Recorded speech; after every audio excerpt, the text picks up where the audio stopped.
तो last class में हमने ओवर सब्सक्रिप्शन पढ़ लिया था कि ओवर सब्सक्रिप्शन क्या होता है। हमने उसके 3 ऑल्टरनेटिव्स पढ़े। पहला ऑल्टरनेटिव था जहां पर हम एक्सेस एप्लीकेशन हम रिजेक्ट कर देते हैं और उनके ऊपर रिसीव हुई हुई मनी भी हम वापस कर देते हैं। हमने दूसरा ऑल्टरनेटिव पढ़ा जहां पर हम प्रोराटा अलॉटमेंट लगाते हैं, ठीक है, यानी कि सबको प्रपोर्शन में थोड़ा थोड़ा बांट देते हैं। तीसरा ऑल्टरनेटिव हमारा ये था जो कि फर्स्ट और सेकंड ऑल्टरनेटिव का कॉम्बिनेशन है, जहां पर हम कुछ को तो करते हैं एक्सेप्ट और कुछ को कर देते हैं रिजेक्ट, यानी कि प्रोराटा प्लस रिजेक्शन यहाँ पर दोनों चलता है। तो हमारा जो 18th क्वेश्चन है ये लगभग इसी के बारे में है। इसमें हम एक टेबल बनानी भी सीखेंगे जो आपको आगे जो फर्दर आप बड़े वाले क्वेश्चंस करेंगे उसमें आपको हेल्प करेगा। बहुत सिंपल सी टेबल है, आराम से समझना है, ठीक है। तो देखो जरा पहले क्वेश्चन की समरी बनाते हैं। क्वेश्चन की लेंथ देखो बढ़ रही है धीरे धीरे। Eastern India company limited having an authorised capital of 10 lakh rupees है। हमेशा ये भी ध्यान रखना 10 लाख शेयर्स दे रखे हैं, रुपीज दे रखे हैं। Divided into the shares of ₹10 खुद ही बता दिया उन्होंने कि हमने इनको शेयर्स में डिवाइड किया हुआ है। And issued 50,000 shares at a premium of 3 पर शेयर। पहले हमारे काम की इंफॉर्मेशन के टोटल कितने शेयर्स को इशू किया गया है? 50,000 शेयर्स को इशू किया गया है। 10 रुपए का एक शेयर है और प्रीमियम पे इशू किया है। और प्रीमियम कितने का है देखो आपके पास? 3 रुपए का। हम कैसे मंगवा रहे हैं पैसे? 3 on application 5 on allotment including premium है, तो उसको हम कैसे लिखेंगे? 2 + 3। कॉल पे फिर से 3 रुपए और आगे लिखा है balance as when required. Balance when required का मतलब है जब जरूरत होगी तब मांगेंगे। दैट मीन्स उसकी एंट्री नहीं करनी है। मेन पॉइंट इज कि हमें जो एंट्रीज करनी है वो सिर्फ फर्स्ट कॉल तक करनी है, क्योंकि उन्होंने कहा अभी हमने मांगा ही नहीं है। जब मांगा ही नहीं है तो हम एंट्री क्यों करेंगे? बट यही सिर्फ ये इतना लिखकर छोड़ देते and balance on final call. When required या एज रिक्वायर्ड ये लाइन नहीं लिखी होती तो हमें एंट्री करनी पड़ती। बात समझ आ गई? कहां तक क्वेश्चन को सॉल्व करना है? सिर्फ फर्स्ट कॉल तक। आगे है applications were received for 60,000 shares and the directors allotted the shares as follows. अब देखो यहां पर आपको जो एप्लीकेशंस रिसीव हुई है यानी कि जो अप्लाइड शेयर्स है वो कितने हैं आपके पास? 60,000। मुझे बताइए अंडर सब्सक्रिप्शन है या ओवर सब्सक्रिप्शन है? आपने इशू किए 50,000 शेयर्स लेकिन एप्लीकेशन आई 60,000 शेयर्स की, तो क्या है हमारे लिए? ओवर सब्सक्रिप्शन है। इशूड शेयर्स लेस देन है अप्लाइड शेयर से। अब उसका सॉल्यूशन के लिए उन्होंने हमें कुछ बहुत सारी चीजें दी है। देखो ऐसे 1 2 3 करके पॉइंट्स दिए हैं। तो ऐसे में अगर आपके पास क्वेश्चन इस तरीके से आता है, आपको बनानी होगी एक टेबल। जरा टेबल को समझो पहले ध्यान से, बिल्कुल पहले टेबल समझनी है। एंट्री सब आपको आती है करनी। Category shares applied, shares allotted, excess money और रिफंड। अब देखो जरा करना क्या है, कॉलम समझ में आ गए? Category shares applied, shares allotted, ये शेयर्स है, वो मनी है, वो अमाउंट में आएगा वो वाला, ठीक है। एक्सेस मनी, रिफंड या रिजेक्शन मनी भी आप उसको लिख सकते हो। अब देखो पॉइंट नंबर 1 क्या है, बहुत ध्यान से।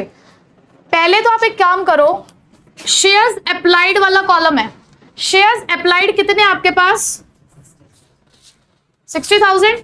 आप इसका टोटल लिख दो पहले, 60,000। आपके पास इशूड शेयर कितने हैं? 50,000। शेयर्स अलॉटेड बोलूं या शेयर्स इशूड बोलूं बात एक ही है। तो आपके पास कितने शेयर्स हैं? 50,000। यानी कि आप भाई 50,000 ही तो इशू कर सकते हो। आपने 50,000 इशू करे हैं तो अलॉट आप 50,000 ही कर सकते हो ना। तो अलॉटेड का टोटल कितना है? 50,000। अब आते हैं पॉइंट्स पे। लिखा है applicants for 40,000 shares received in full. क्या मतलब है इस लाइन का? कि जिसने हमसे 40,000 शेयर्स मांगे। एप्लीकेंट मतलब जो मांगने आया हमसे शेयर्स, जिसने अप्लाई किया, जिसने हमसे 40,000 शेयर्स मांगे, हमने उसको 40 के 40 दे दिए। तो कैटेगरी नंबर 1 क्या कहती है? अप्लाई किया 40 के लिए, अलॉट भी हमने 40 कर दिए, तो क्या उसका कोई एक्स्ट्रा पैसा है हमारे पास? जब एक्स्ट्रा नहीं है तो कुछ वापस करना है हमने उसको? कुछ नहीं करना। बात समझ आ गई? अगला, applicants for 15,000 shares received an allotment of 8,000 shares। अब जो हमसे 15,000 शेयर्स मांग रहे थे उनको हमने 8,000 शेयर्स दिए। जो हमसे 15,000 शेयर्स मांगने के लिए आए थे उनको हमने 8,000 शेयर्स दे दिए, यानी कि हमने प्रोराटा लगाया। हमने वापस नहीं भेजा उन्हें, हमने कहा 15,000 नहीं दे पाएंगे, 8,000 ले लो, शेयर्स कम कर दिए, थोड़े थोड़े बांट दिए सब में। ठीक है, कितने शेयर्स का पैसा एक्स्ट्रा है? 15 माइनस 8। आप मेरे पास 15,000 शेयर्स मांगने के लिए आए थे, 15,000 के लिए आपने एप्लीकेशन दी, लेकिन हमने सिर्फ आपको 8,000 शेयर्स दिए। कितने शेयर्स का पैसा अभी भी आपका मेरे पास एक्स्ट्रा है? 7,000। अब 7,000 इंटू, क्योंकि ये तो मनी है ना, 7,000 तो शेयर्स है, मनी कितनी एक्स्ट्रा है मेरे पास आपकी? आपने सिर्फ मुझे अब तक एप्लीकेशन मनी दी है 3 रुपए की। एप्लीकेशन का तो काम चल रहा है सारा, अभी अलॉटमेंट का काम कुछ नहीं हुआ है। आपने मुझे एप्लीकेशन ही तो दी है 3 रुपए की अब तक, ये सब एप्लीकेशन के टाइम पे तो पता चला हमें। तो कितना पैसा मेरे पास अभी भी आपका एक्स्ट्रा है? 21,000 रुपए। Applicants for 5,000 shares receive 2,000 shares on allotment. तीसरी कैटेगरी में उन्होंने फिर से एक बात बोली, applicants of 5,000 shares receive 2,000 shares on allotment. जिसने हमसे 5,000 शेयर्स मांगे उसको हमने सिर्फ 2,000 शेयर्स दिए हैं। यही बात हुई है। और आगे एक लाइन लिखी हुई है कॉमा लगा के, एक्सेस मनी बीइंग रिटर्न्ड, इसके बारे में ही बोला गया है। यानी कि 3,000 शेयर्स को हमने रिजेक्ट कर दिया है। देखो यहां पे फुल दे दिया अलॉटमेंट, यहां प्रोराटा लगा दिया, यहां उन्हें रिजेक्शन कर दिया है कि जो 3,000 एप्लीकेशन थी ना हमारे पास एक्स्ट्रा, उसको रिजेक्ट कर दो। तो एक्सेस में तो वो पैसा रखेंगे जो हमारे पास है।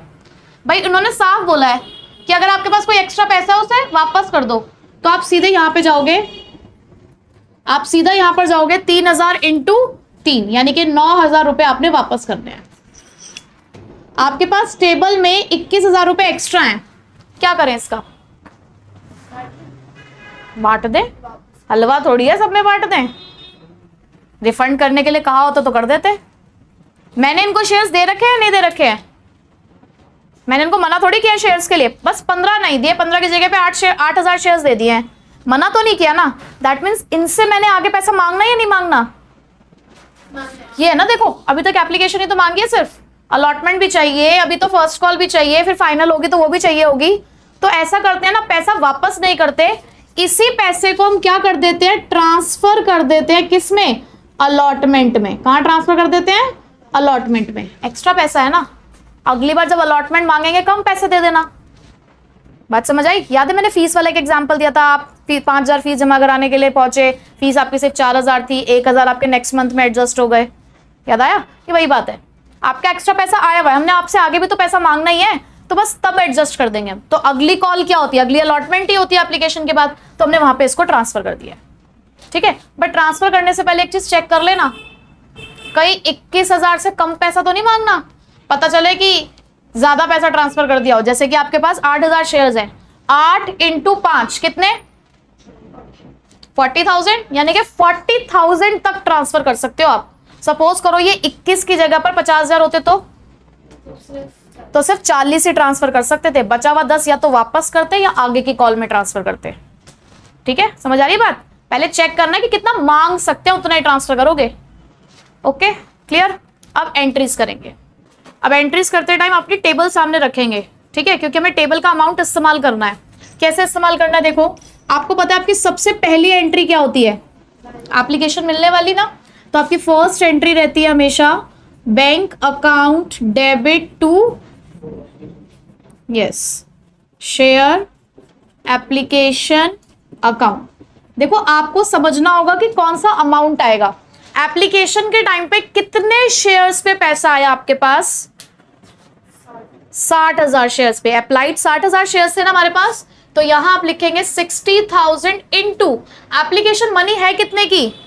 3 रुपए की ना, तो इंटू 3 यानी कि आपके पास टोटल पैसा आया 1,80,000।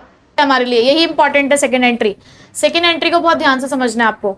सेकेंड एंट्री हमारे, पहले तो बेसिक एंट्री क्या करो, मैंने हमेशा आपको बताया कि पहले आपने बेसिक एंट्री करनी है।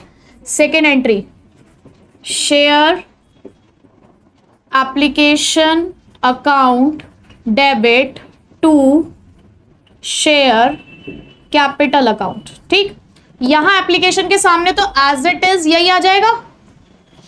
कौन सा अमाउंट आएगा? जितने शेयर्स आपने इशू किए, आपने शेयर्स इशू किए थे 50,000, आपने शेयर्स इशू किए थे 50,000 और 3 रुपए के हिसाब से एप्लीकेशन मनी, तो शेयर कैपिटल में गए हैं 1,50,000 रुपीज। ठीक है, कितने का डिफरेंस आ रहा है? अगर आपने टेबल में देखना है 30,000 मिल रहे हैं क्या तुम्हें कहीं? 21,000 और बराबर में 9,000 नहीं है? 21 और 9 कितने हो गए? 30,000। 30,000 रुपए मिल गए अलग अलग चीज के लिए। 21,000 कहाँ ट्रांसफर करने की बात कही थी आपने? 21,000 रुपीज आपके पास कहाँ ट्रांसफर करने के लिए है? अलॉटमेंट। और 9,000 रुपए रिफंड, यानी कि वापस करने, बैंक में जाएगा। तो देखो आपने बचे हुए पैसों का क्या करना है। हमने टेबल में लिखा था कि हम कुछ पैसे वापस करने वाले हैं और कुछ पैसा अलॉटमेंट में ट्रांसफर करने वाले हैं। तो जो अलॉटमेंट में ट्रांसफर कर रहे हो उसके लिए लिख दो 2 शेयर अलॉटमेंट, जो वापस करने वाले हो उसके लिए बैंक अकाउंट। अलॉटमेंट में याद करो 7,000 शेयर्स का पैसा 3 रुपए के हिसाब से 21,000 एक्सेस मनी जाएगी ना अलॉटमेंट में। रिफंड मनी, शेयर्स नहीं दिए, पैसा वापस करने को कहा था उन्होंने। कितने का पैसा वापस करना था? 3,000 शेयर्स पे 3 रुपए के हिसाब से। आपके पास 10,000 शेयर्स का पैसा एक्स्ट्रा था, ये देखो आपने 10,000 शेयर्स कंप्लीट कर दिए। वो समझ आई बात? सब जुगाड़ है, सब हिसाब है यहाँ पे, एक भी पैसा इधर उधर नहीं होता, सबका हिसाब है यहाँ पे। समझ आई? सेकेंड एंट्री बहुत इंपॉर्टेंट है आपके लिए। ठीक, अगली एंट्री करते हैं। थर्ड एंट्री क्या होगी भाई? Allotment account debit to share capital. और क्योंकि सिक्योरिटीज प्रीमियम भी है हमारे पास इस क्वेश्चन में, तो टू सिक्योरिटीज प्रीमियम अकाउंट। कितने शेयर्स पे अलॉटमेंट मांगेंगे आप? कितने शेयर्स पे? 60, 50, कितने पे? 50,000 पे। जो एक्स्ट्रा था वो हमने एडजस्ट कर लिया। अलॉटमेंट टोटल है कितने की? अलॉटमेंट टोटल कितने की है? 5 की। 5 के अलॉटमेंट है तो टोटल पैसा कितना हुआ हमारे पास? 2.5 लाख। ठीक है, कैपिटल में कितना पैसा जाएगा भाई? देखो प्रीमियम कितने का था आपका, मैंने देखो यहाँ पे डिवीजन करा है 2 + 3, क्योंकि 3 रुपए का प्रीमियम था, तो 3 रुपए प्रीमियम में 2 रुपए शेयर कैपिटल में। ये वाली बात समझ नहीं आई शायद, आ गई? तो यहां आ जाएगा 1 लाख और यहां आ जाएगा 1.5 लाख। क्लियर? अगली एंट्री किस चीज की होती है?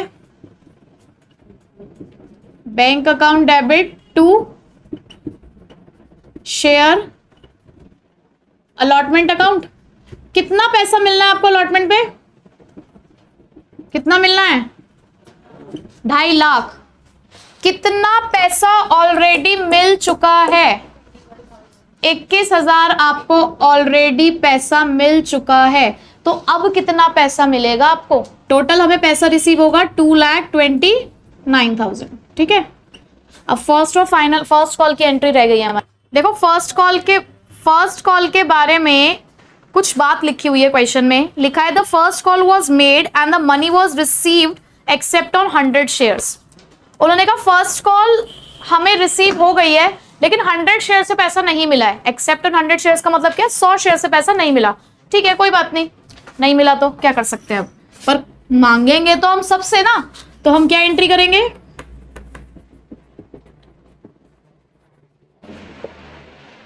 Share first call account debit to share capital account. कितने शेयर्स पे फर्स्ट कॉल मांगेंगे आप? 50,000 शेयर्स पे।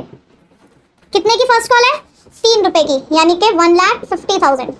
हमें 1,50,000 मिलने हैं, बट एक्चुअल में हमें मिले कितने वो चेक करते हैं।